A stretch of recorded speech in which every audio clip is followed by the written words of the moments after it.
Evaluations of what exactly? Well, in any case, in this case, it was behavioral as well as a psychiatric evaluation. Mr. Landry, noticing on page 2, third to last bullet point, failure to comply, from other legal and police stuff can mean a couple of different things, but this happened in August of 2006, whereupon 3 weeks later at the most, GHHS custody is terminated. Does that often happen where someone gets in legal trouble the same month they're actually mutually agreed to terminate from the state?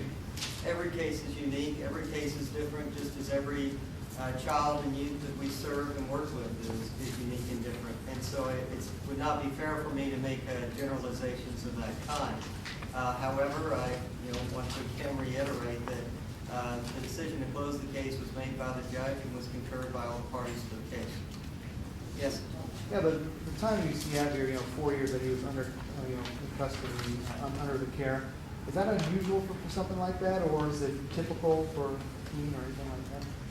I'm sorry, as far as time period? Yeah, like the time period that he was, under care and custody, the 4 years that he was there, is that unusual or is that typical?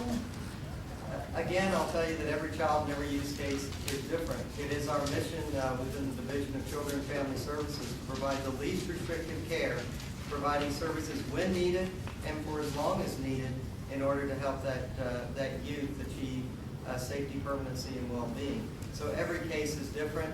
Are there cases where a youth may be in care longer than 4 years within the state? The answer is yes. Obviously, there are many cases where the youth is in our care and custody for much shorter periods of time.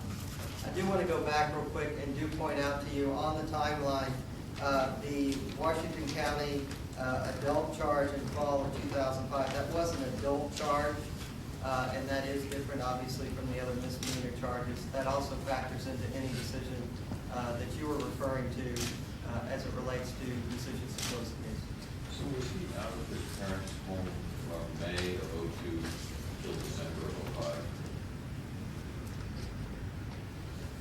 That would be a correct interpretation of the charge, yes. Like I said, Piney Ridge, was that ordered by any court, or was that Ms. Wynn's decision?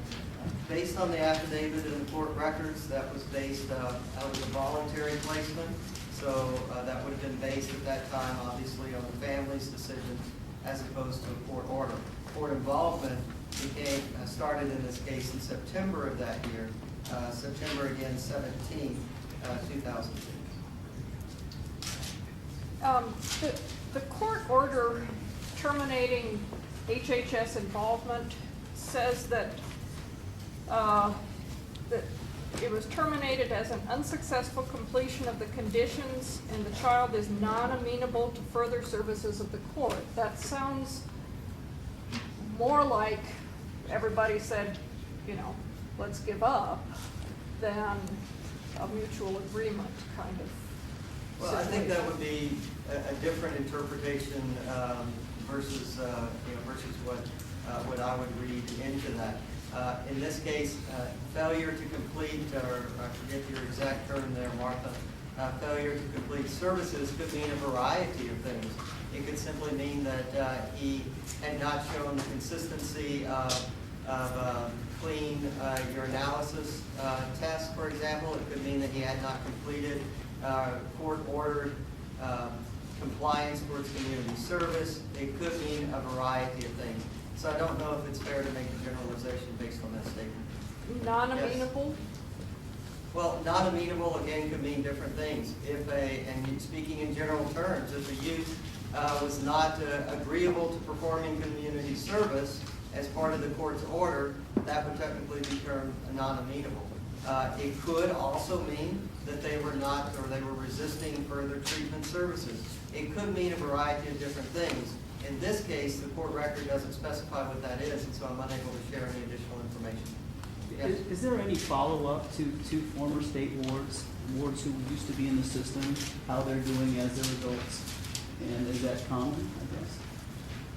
Well, it generally is not something that we are responsible for doing. We base our actions on the best interests of the youth, the child, and the family. And so it is not a general rule or a general process of ours to consistently follow up on services and consistently follow up on the status of youth. In this case, once our services ended and once the court case was closed in August of '06, We did not have any further interaction with the youth or the family for the 16-month period between then and now. Would this situation cause you to rethink how HHS deals with any situation with these similar situations? As you have heard me say before, any situation or any situation, whether it be this or other situations, will always generate an interest and a desire by us to consistently evaluate how we may be able to better provide our services, how we can better meet our mission of helping people live better lives. We are always continuously evaluating our services, our programs, the work that we do to make sure we're doing the absolute best that we can to meet our mission. So- Say something about, in reference to the Andy back there. One of the things you realize too is really that the role of state government and taking care of children, and our role is in this, we try to step out of people have, and children have met the requirements and postpone them by the court, if they're successful in that treatment, and so we step back from that and just assume the role of parent. In terms of the question of who is willing to evaluate, I think every single agency that's involved with this is going to evaluate something as tragic as this. We'll be looking at this over and over in our minds, probably for the rest of our lives. Just to clarify on when the custody was ended, so it wasn't like a decision that he was okay or, you know, that he was better, but more so that services just weren't working for him anymore, or that the relationship wasn't working? You know, I think it would be premature and unwise to speculate to that level based on the court records that we are able to share. So I guess going back, you know, there were any red flags in that, the review of the case that would say maybe they made a wrong decision to terminate the supervision of state? In this case, I believe that everyone agreed what was the best decision going forward for this case. That certainly is also true of the Department of Health and Human Services. It would be nice to be able to have and I wish we had, a crystal ball that we could forecast all of these things into the future. Unfortunately, no one has that ability, and no one has that crystal ball. And so we provide those services and we make those judgments based in collaboration with all the others involved in a case and for the best interests of the children and families that we serve. So Who they're would have indicating. initiated it? Who would have initiated that dismissal? The dismissal is part of the ongoing court process, and so at every review hearing, the next hearing is set by the judge, and the determination of what kind of hearing that is going to be is also set by the judge. So it is not set at once the court hearing begins. It is generally set prior to that, once the determination of what kind of hearing is appropriate. I'm not sure if you can speak to this, sir. There are indications through law enforcement that in November of 2003, Robbie would have filed a report with the Omaha police that he was sexually assaulted. Can you speak to that at all, sir? What I'm able to share with you today is what is already a public record through the court documents, and so at this point, I cannot confirm or deny that may have happened. How many wards of the state are there, and how much does the state spend on them?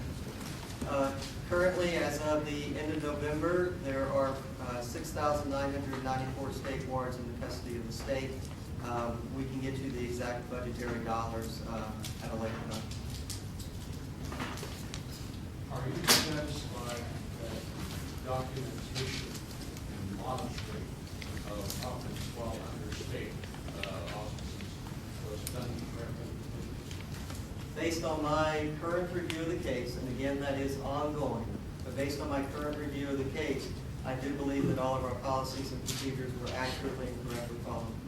Todd, you probably said this, and I apologize if you haven't. Can you say once again why the decision was made in 02 in the word of state? What specifically triggered that? Again, I'm referring back to the affidavit that was filed in court in the Central Juvenile Court for Sarpy County.